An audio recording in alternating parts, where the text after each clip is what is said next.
Well, let me explain something at the heart of this, and something slightly complicated here, is that Rupert Murdoch, even in retirement, continues to hold the only meaningful piece of power. It is his proxy that keeps his son Lachlan as the CEO.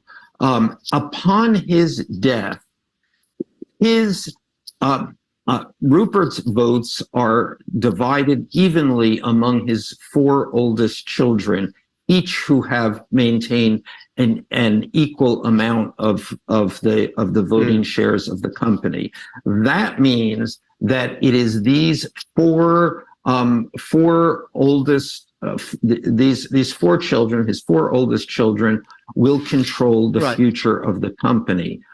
They will decide whether their brother Lachlan stays in that job or is removed from that job, and because they cannot agree on anything at this point, there are implacable positions here.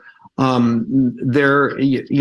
almost impossible to imagine a scenario in which this company continues in its present form. It will not. Yeah. This is fascinating, isn't it? So actually, the succession battle that seems to have been sort of put to one side, that will erupt, you're saying, once Rupert Murdoch has gone to a better place, as it were. Yes, absolutely. There is no, and right now the Lachlan Murdoch sitting in as the CEO is, I think the word would be a lame duck. Okay, so James Murdoch, who has sort of stepped aside, has said that he wants to take over the Fox News network run by his brother and turn it into a force for good. How does that even work? Well, I think when you have $2 billion in your pocket, and each of Rupert Murdoch's 6 children each have $2 billion in their pocket, I guess you feel that you can do a lot of good. You can do whatever you want. And even at great cost to your shareholders.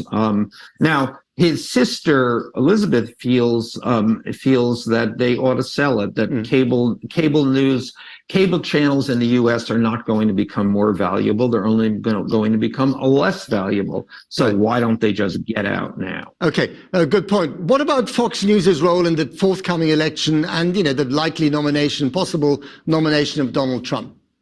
Extremely complicated because Rupert Murdoch detests Donald Trump. It is. I think it bothers him every day. I think it eats at him that he made Donald Trump the president of the United States. And for the past year, he has been trying to prevent Donald Trump from becoming the president of the United States again. The candidacy of Ron DeSantis is basically a bubble inflated by Rupert Murdoch, now quickly deflating.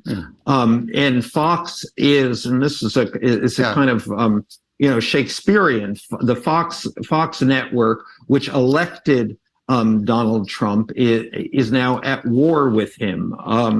So what the outcome of that is going to be is completely unclear at this point.